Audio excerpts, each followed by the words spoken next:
tous, ravi de vous retrouver dans ce nouveau numéro d'ActuWeek, votre rubrique d'information phare de la semaine sur Activision TV. On débute avec les rapports publics de l'IGE 2016, 2017, 2018 et 2019 qui ont été remis ce lundi au chef de l'État Macky Sall par le vérificateur général de l'inspection générale d'État François Collin. Plusieurs démembrements de l'État ont été épinglés. Les DAGE occupent une place centrale dans le manquement souligné dans ces rapports. Les rapports ont épinglé différents départements ministériels, éducation nationale, enseignement supérieur, environnement, urbanisme, économie et finances. Ce mercredi 16 juillet 2020, le président Macky Sall a rappelé en Conseil des ministres aux membres du gouvernement l'impératif de procéder avant la fin août 2020 à leur déclaration de patrimoine auprès de l'Office national de la lutte contre la fraude et la corruption. La loi numéro 2014-17 du 2 avril 2014 relative à la déclaration de patrimoine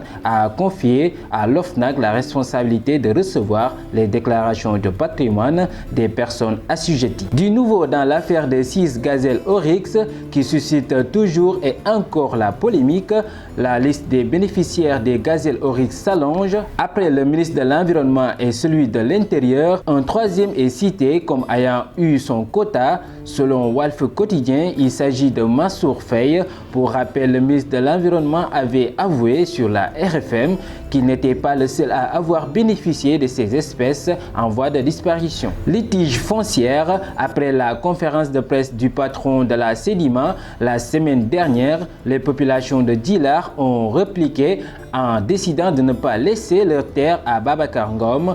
Elles ont manifesté le 17 juillet 2020 en arborant des brassards rouges en signe de protestation. Elles demandent au chef de l'État Macky Sall de retirer le titre foncier allouant 225 hectares à Ngom. Selon son coordinateur, depuis 1960, il n'y a pas de route ni d'électricité, encore moins d'accès à l'eau dans le village de Djilar, alors que 300 hectares sont octroyés à un prédateur foncier. C'est injuste, a déclaré M. Sen. En société, l'AFTU, dans un communiqué publié sur Facebook faisant état d'une hausse variant entre 50 et 100 francs sur le prix des tickets du transport à bord des minibus Tata, mais sur la base d'un communiqué du ministre des Transports terrestres, a affirmé qu'aucune augmentation des tarifs n'a été discutée, encore moins arrêtée avec les opérateurs sous peine de sanctions. L'augmentation voulue n'a pu être mise en exécution. Suite aux propos tenus par son époux et publiés dans la presse, jugé raciste et irrespectueux par les internautes scandalisés sur les réseaux sociaux, son Excellence Madame Marion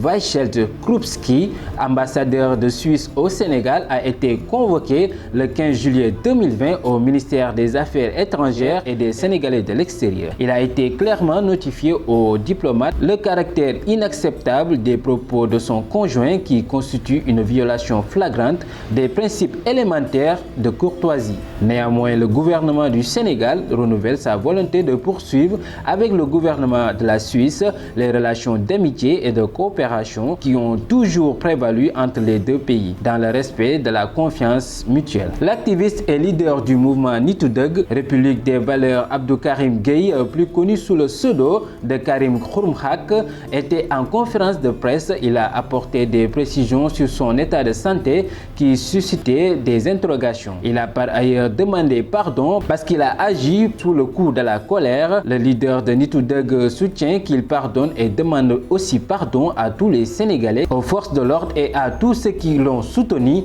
et en précisant devant la presse qu'il n'a jamais tenu des propos injurieux à l'endroit de quiconque, même s'il réaffirme son engagement à poursuivre son combat pour la justice et l'égalité. La section de recherche a neutralisé un réseau spécialisé dans le trafic de drogue sur l'axe Rabat-Dakar. Selon Libération, le fait assez inédit dans cette affaire est que les 2 étudiants marocains inscrits à l'université Cheikh Anta Diop de Dakar étaient au cœur de cette mafia. Au nombre de 3, ces derniers pris la main dans le sac. Ils ont été identifiés et appréhendés. Le cerveau basé au Maroc a été formellement identifié. Ancien étudiant de l'UCAD, il avait quitté le Sénégal après avoir fait la prison pour trafic de drogue. Poursuivons en économie, la pandémie de la Covid-19 a fortement impacté la programmation budgétaire initiale 2020 en termes de mobilisation des ressources et d'exécution des charges, la baisse de la demande extérieure, l'arrêt brutal des voyages et du tourisme,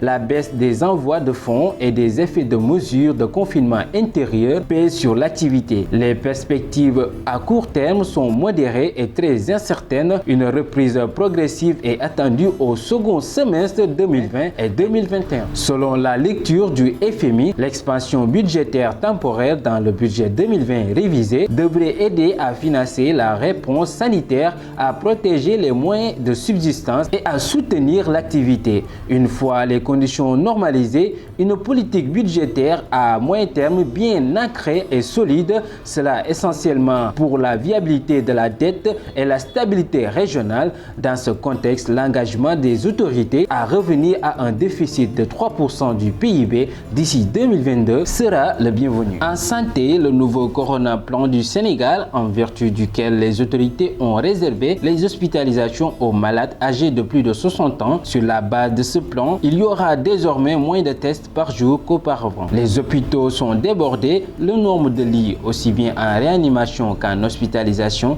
est très insuffisant. Cette situation a poussé le ministre de la Santé et de l'Action sociale à traiter les patients à domicile, nous informe l'As quotidien. À ce jour, le Sénégal compte 8669 cas confirmés, dont 5859 guéris, 163 décès et 2646 malades sous traitement. On termine par l'éducation. Le ministère de l'Éducation nationale fixe les règles de passage en classe supérieure. Selon le circulaire signé par le ministre Mamadou Talla, les élèves en classe de CI, CP, C1 et C2 et CM1 n'ont besoin que d'une moyenne d'au moins 4,5 sur 10 pour passer en classe supérieure.